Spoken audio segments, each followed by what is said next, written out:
Et bien voilà, il est 17 h, on est mardi, donc c'est parti pour 30 minutes. Bienvenue ici, c'est la webcam de ici et maintenant.com. Et bienvenue ici, ça c'est la webcam de la page La Vie, c'est important comme un portant de vêtements.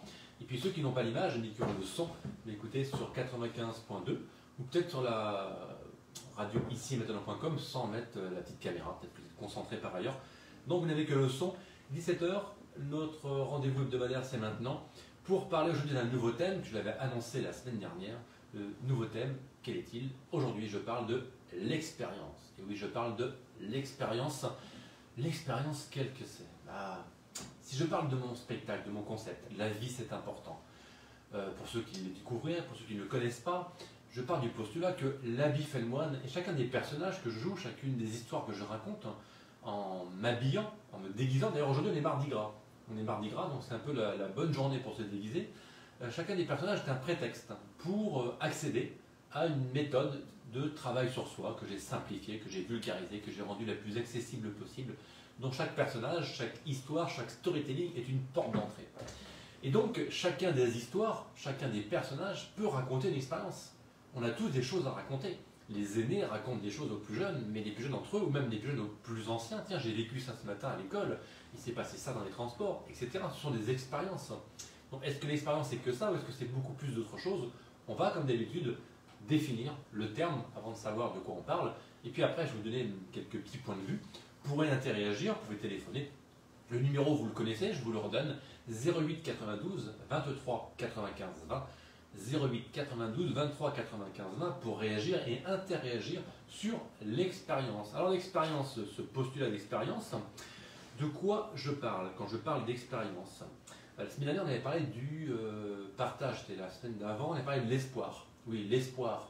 L'espoir sans rien faire, c'est comme un rêver sans rien faire, sans passer à l'action. Un rêve sans action, ça reste un projet. Donc, partager son espoir de mieux, d'une meilleure situation, passer à l'action pour atteindre un résultat, pour atteindre un objectif. Toutes ces mises en action, ce sont aussi, quelque part, des expériences que l'on vit. Donc aujourd'hui, l'expérience, quand je cherche sur Internet la définition, qu'est-ce que je trouve? Pour expérience, c'est une connaissance acquise par la pratique. Un synonyme d'expérience, acquis, savoir, apprentissage, connaissance, pratique. Il y a un deuxième sens aussi, c'est pour démontrer ou étudier quelque chose, une expérience de chimie. Un synonyme, c'est une épreuve, un essai, une tentative, une expérimentation. Donc je vais jongler un petit peu sur ces deux définitions au début. On pourrait aussi prendre la définition philosophique, mais je vais rester volontairement sur la première définition, celle de l'expérience professionnelle, un ensemble de connaissances acquises par une personne lors d'un exercice ou dans sa profession. Parfois, on vous refuse un emploi. Pourquoi? Vous n'avez pas assez d'expérience. Vous avez un beau CV, grand et beau CV, avec plein d'expérience, mais pas l'expérience qu'il faut. Et on vous dit non, pas assez d'expérience, revenez plus tard. Donc, on va illustrer ce point plus tard. Je vais donc jongler avec deux définitions sur l'expérience. L'expérience, c'est à la fois ce qu'on acquiert en pratiquant longtemps, en répétant. Ça, c'est quelque chose que je dis de façon assez récurrente, assez régulière.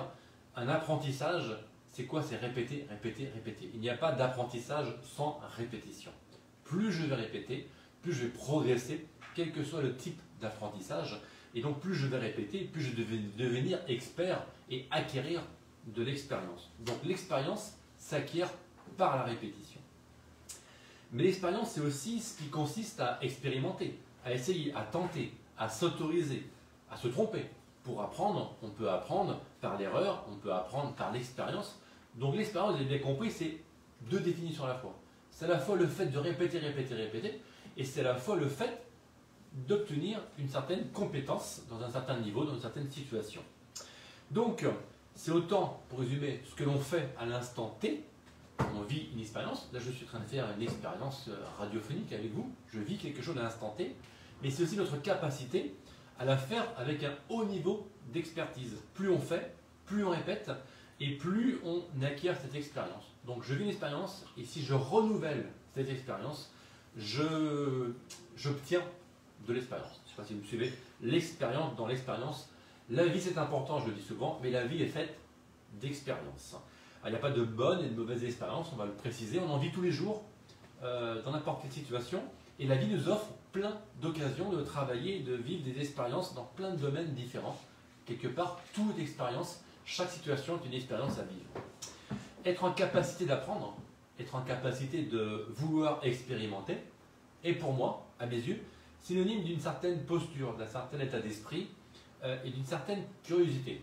Des gens qui veulent toujours apprendre, qui sont curieux de tout, ils multiplient les expériences. En multipliant les expériences, ils s'offrent la possibilité d'apprendre plein de choses. Et on en reparlera un peu plus tard des soft skills. Là, je fais un teasing dans l'émission.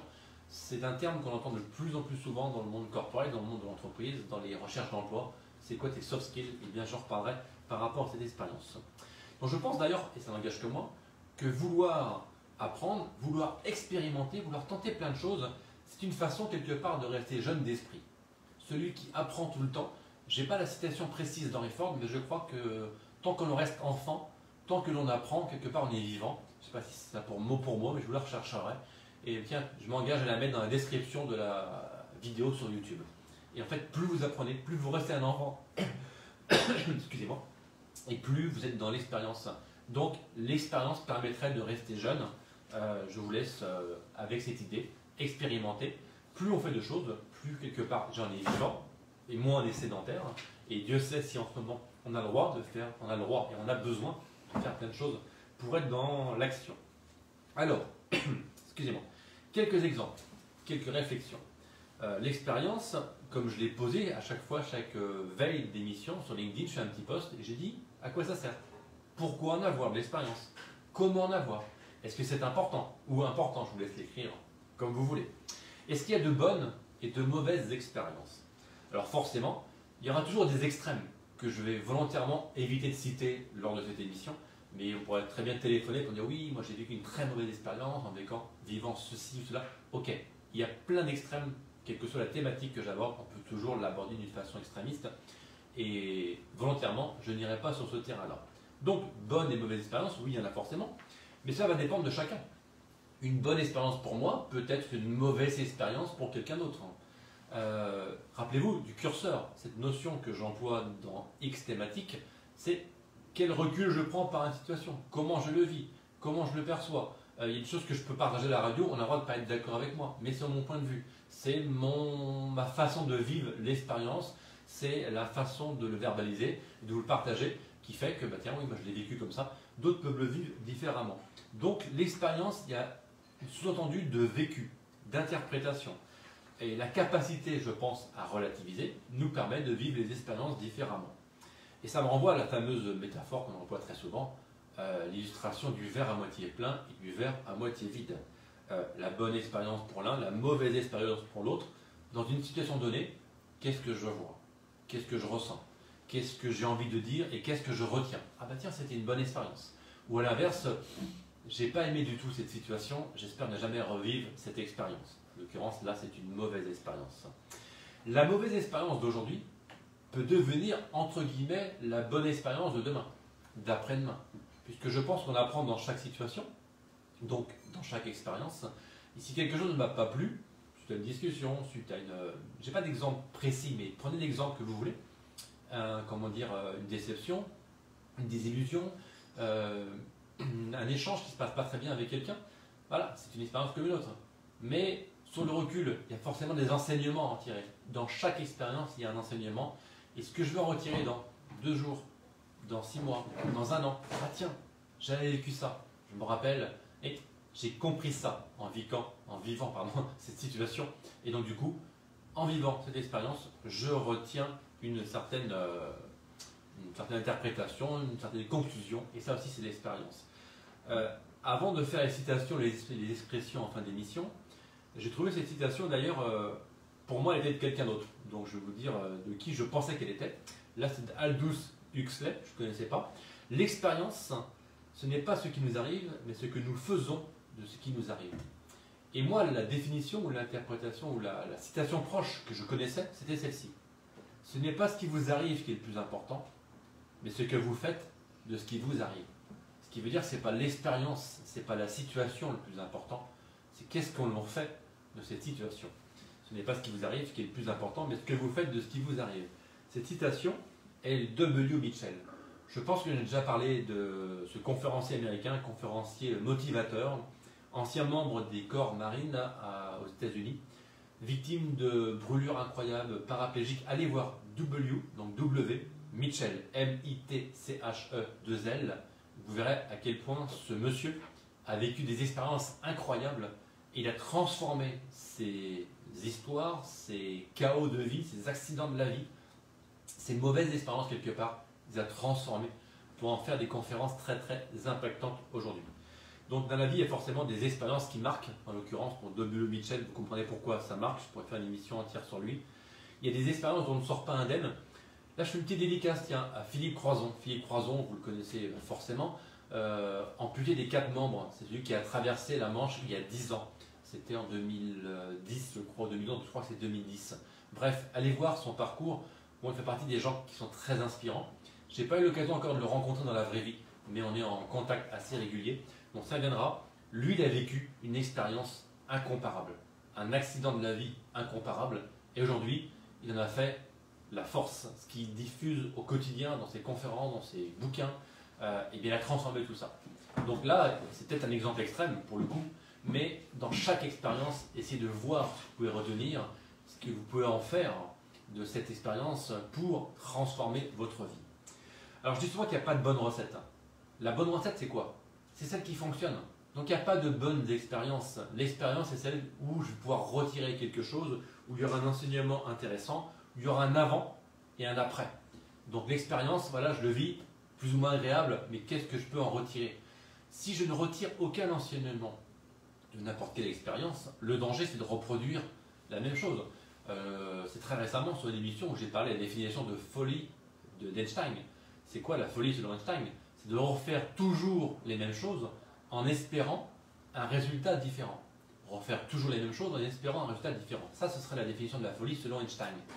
Ça veut dire que, quelle que soit l'expérience, reproduire toujours la même chose, ne pas être d'accord, ne pas être content de ça, mais continuer à le faire. Là, allez, c'est très franco-français, on veut tous des changements, on veut du changement sans rien changer. Est-ce que c'est possible?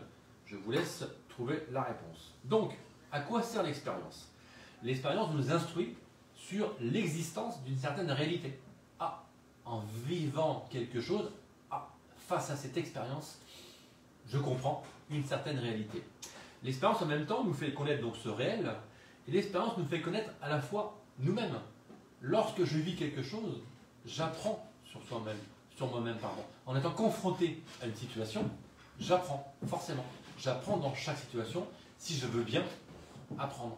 Si j'ai des œillères et que je répète bêtement, machinalement les mêmes choses tout le temps pour les mêmes effets, et que je ne vois pas que je répète toujours la même chose, ça n'a rien changé. Il y a une petite parenthèse, quand on parle de rumination mentale, donc ce n'est pas dans l'action elle-même, c'est dans l'action de pensée, les gens qui pensent tout le temps la même chose en boucle. Donc c'est une expérience comme une autre. Mais ils ne changent rien. Et en pensant toujours la même chose, j'attire à moi les mêmes pensées et peut-être les mêmes actes. Et donc je suis dans un cercle vicieux de mauvaises pensées. Vous savez, c'est la fameuse métaphore des nuages qui passent dans le ciel. Il n'y a aucun nuage fixe dans aucun ciel du monde. Les nuages passent plus ou moins vite, mais ils passent. Vos pensées, c'est la même chose. Elles passent plus ou moins vite. Donc la mauvaise pensée, laissez-la passer et passez à autre chose. Donc, notre mascotte est revenue. Je vous ai chatouillé dessous. C'est Marvel. Pour ceux qui ne connaissent pas Marvel, c'est la dalmatienne de la radio qui me fait des chatouilles. Voilà, donc ça, vous voyez, on est vraiment en direct. Donc, l'expérience dans notre vie quotidienne, elle nous instruit, elle est susceptible de nous apporter des connaissances, des savoir-faire, et seule l'expérience nous apprend véritablement à faire. Que ce soit une recette de cuisine, que ce soit un apprentissage sportif, que ce soit une nouvelle tâche dans votre travail, c'est en répétant et c'est en l'expérimentant que vous allez pouvoir vous améliorer. Donc, je l'ai dit et je vous le répète à nouveau, l'expérience, la répétition sont des facteurs d'apprentissage et donc des outils pour développer l'expérience. Comment je pourrais améliorer mon expérience dans un domaine particulier? Donc, les exemples sont nombreux.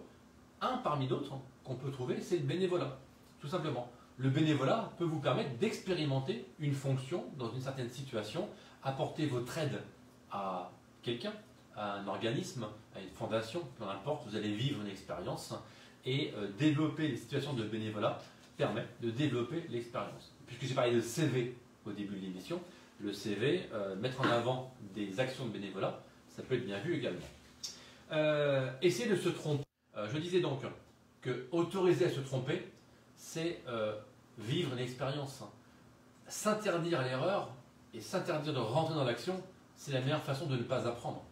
Donc, allez-y, trompez-vous, et plus vous allez vous tromper, plus vous allez améliorer à la fois votre expérience et vivre des expériences différentes. Les parcours hors normes, alors ce qu'on appelle les atypiques, aujourd'hui les slashers, les zèbres parfois, ou les dalmatiens peut-être, je ne sais pas. Donc, tous ces gens-là, les autodidactes, multiplient les expériences. Pourquoi? Parce qu'ils ne sont pas dans un chemin classique, ils ne sont pas dans une certaine norme, ils ne sont pas dans une certaine case, donc ils sont hors chemin, hors tout, et soit ils inspirent confiance, soit ils font peur, mais ces gens-là vivent des expériences différentes. Une petite parenthèse, je rigole souvent quand je passe devant les kiosques de journaux, parce qu'on est dans un système où en fait on doit tous faire la même école, les mêmes diplômes pour avoir un métier, donc quelque part c'est assez écrit notre conditionnement pour apprendre à être nous-mêmes, pour être épanoui dans la vie. Voilà, tout le monde doit faire à peu près pareil.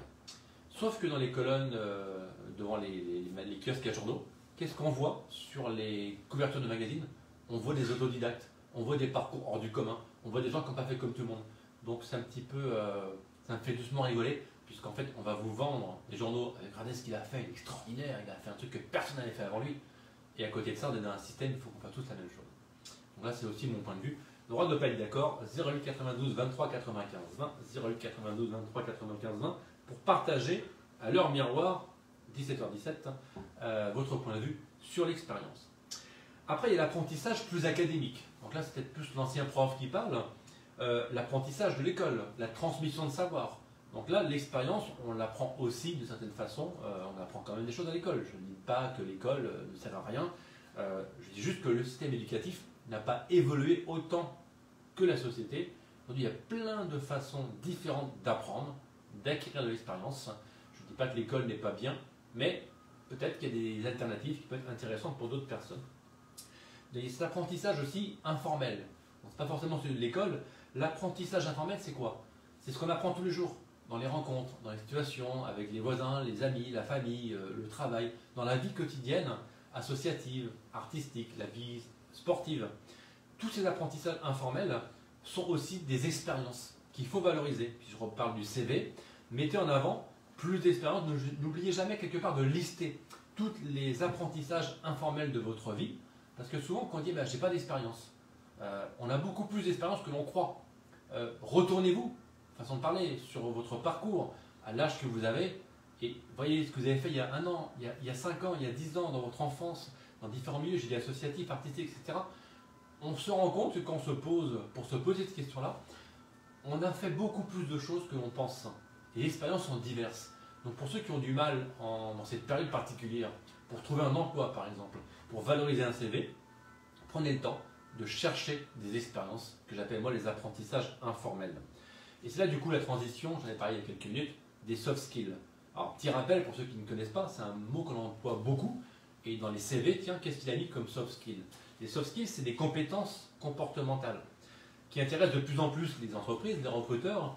Et ces compétences, en fait, pour être recruté, il ne faut pas juste être performant dans un travail, il faut aussi montrer, en plus des compétences techniques qui ne suffisent pas, d'autres compétences, des compétences plus informelles, des compétences donc comportementales, parce que le manager, celui qui fait l'entretien, le DRH, va s'intéresser à vos expériences en dehors du milieu professionnel. Donc lister ces fameuses soft skills, ces compétences comportementales, vous en avez forcément. Ça peut être la créativité, ça peut être l'empathie, ça peut être l'altruisme, ça peut être etc. C'est des termes qui définissent votre personnalité, et si vous êtes bien à cheval là-dessus, ah bah tiens oui, je sais faire ça. Et du coup, tout ce qui va mettre en avant telle ou telle valeur de votre personnalité sont des moyens pour trouver et lister des compétences comportementales, les fameux soft skills. Donc ces compétences sont plus proches du savoir-être et de l'émotionnel, mais nous sommes tous uniques, on a tous un quota de soft skills, et chaque personnalité différente doit pouvoir trouver en quoi, c'est comme mes valeurs, on a parlé plusieurs fois des valeurs, c'est quoi mes valeurs? Moi je vous avais dit, c'est partage, amis, famille, joie, ce sont mes valeurs principales. Quelles sont vos valeurs à vous? Qu'est-ce qui résonne pour vous? Listez ces valeurs, et en face de ces valeurs, essayez de trouver dans quel domaine vous avez illustré ces valeurs-là et vous allez très facilement trouver une liste d'expériences. La nouvelle rubrique qu'on avait inaugurée la semaine dernière, que je vais appeler la rubrique des internautes, qu'est-ce qu'a évoqué pour vous ce terme en amont, donc plutôt le terme expérience. Je me suis amusé donc sur LinkedIn à faire un petit post et puis des gens qui commentent. Et puis toujours intéressant de récolter ces petits ingrédients que vous voulez partager à vous tous aujourd'hui. Il y a Carole qui m'a fait un super cadeau avec un super jeu de mots, moi qui adore m'amuser avec les mots. Elle dit l'expérience. Elle a commenté en disant l'expert en rayance. L'expert en rayance. J'ai adoré ce petit jeu de mots. Être expert en rayance, c'est l'expérience. François nous a dit sans expérience, pas d'expert. Et s'il n'y a pas d'expert, rien à dire sur l'absence de vécu, c'est un vide d'expérience. Et là, il me dit attention, c'est la boucle expert en ciel et bouclé. Ça va loin là. Ah ben oui, forcément, à force de provoquer avec des jeux de mots, je récolte ce que je sème. La boucle expert en ciel, expert en ciel et bouclé. Et oui, il boucle la boucle. J'ai eu un grand cadeau d'Emmanuel. Emmanuel EL, c'est un garçon. Il m'a fait un commentaire qui commence par c'est un commentaire très très gourmand. L'expérience. Je l'ai imaginé dire ça comme il l'a écrit. L'expérience est sans doute ce qui nous reste de nos erreurs, de nos enseignements, que parfois nous avons appris par des saignements. Enseignement. Nos cicatrices, visibles ou invisibles, sont un peu comme les affres du temps. L'expérience, c'est ce qui nous constitue, ce sont les sillons de nos visages. Une sorte de livre de la vie, l'expérience, quelle qu'elle soit, initiatique ou fondatrice, nous permet souvent de devenir à notre tour des émetteurs, des transmetteurs. L'expérience représente le transfert des connaissances depuis que l'un d'entre nous s'est mis debout. Partageons-la, nourrissons l'appétence de l'autre. Merci beaucoup Emmanuel pour ce partage sur l'expérience. Il y a Sabine aussi qui m'a fait forcément un jeu de mots. Elle dit oui, l'expérience est un portant. Vous avez compris comment elle écrit en 2 mots. Et puis il y a Karine qui a remonté derrière. Elle dit oui, comme un portant de vêtements. Donc ça prouve que vous suivez les émissions, ça prouve que vous suivez le concept. Et oui, l'expérience c'est tout ça. L'expérience, pour ramener quelque part quelques mois en arrière, j'étais invité dans l'émission Santé et Spiritualité sur cette émission.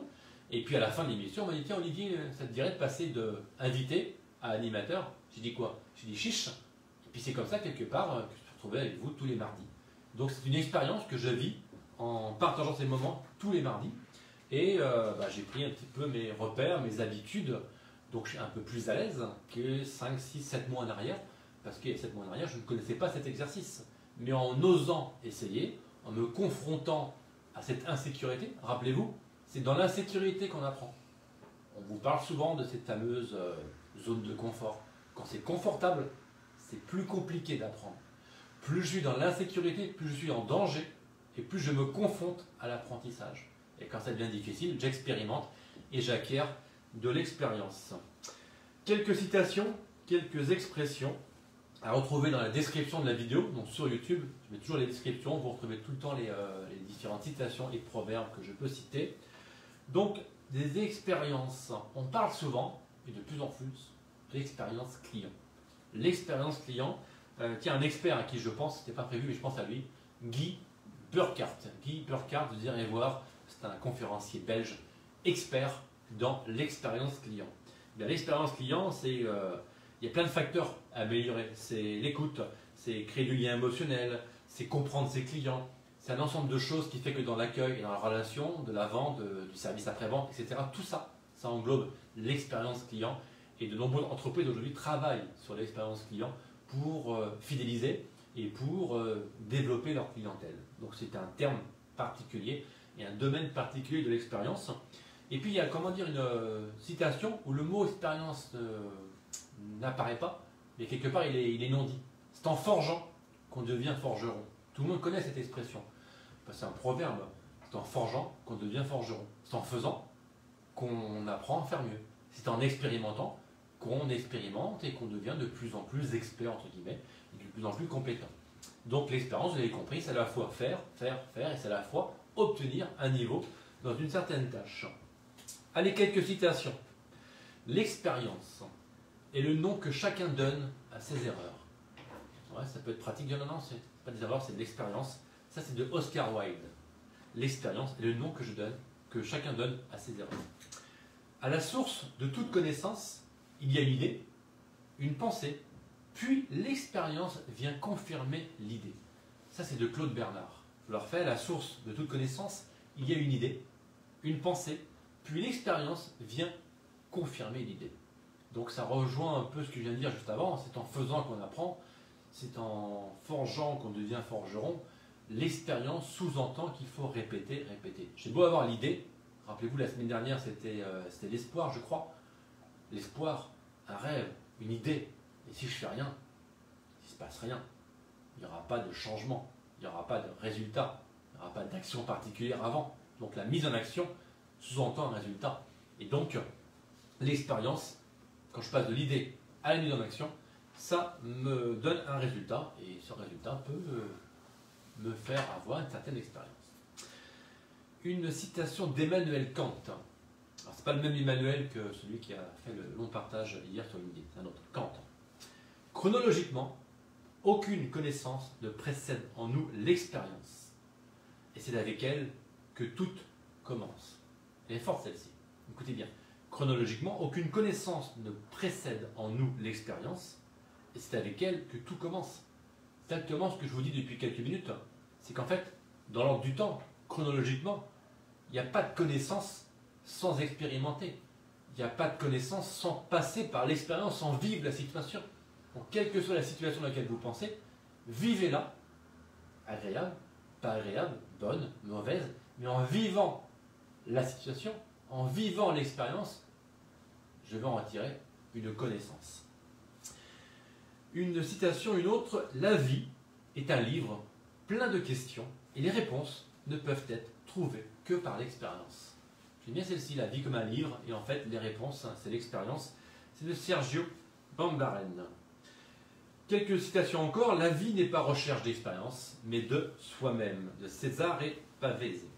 Le bonheur est une recherche, il faut y employer l'expérience et son imagination. Le bonheur est une recherche, il faut y employer l'expérience et son imagination. Citation de Jean Guionneau. Le bonheur n'est pas une expérience, c'est un souvenir. Le bonheur n'est pas une expérience, c'est un souvenir. Et quand on l'a vécu et qu'on a ce souvenir, on a forcément envie de le revivre. On a envie de renouveler l'expérience. Le bonheur, si c'est un souvenir, plus je le revis et plus je vais être expert en bonheur. Eh bien, ne vous privez pas de revivre des expériences qui vous mettent en bonheur. Voilà pour ce thème qui était différent des autres, un thème nouveau comme chaque semaine. Cette semaine c'était l'expérience. N'hésitez pas à partager, à vous abonner sur la chaîne pour être informé de toutes les vidéos. Celle-ci sera sur la chaîne YouTube Olivier Bell dès ce soir. Tous les autres thèmes abordés à retrouver dans la playlist dédiée à ces émissions. N'oubliez pas non plus de prendre soin de vous. Prenez soin de vous pour pouvoir prendre soin des autres. Ce slogan né pendant le confinement. Je le vous redis à chaque fois parce que je pense que quel que soit le thème qu'on aborde, faire l'expérience de prendre soin de soi, c'est la meilleure façon de pouvoir prendre soin des autres. Le prochain thème, quel sera-t-il? Suspense. Alors on avait vu il n'y a pas si longtemps l'an 2000. 20 ans plus tard, il y a eu l'an 2020. Cette année, c'est l'an 2021. Et bien la semaine prochaine, ce sera l'an vie.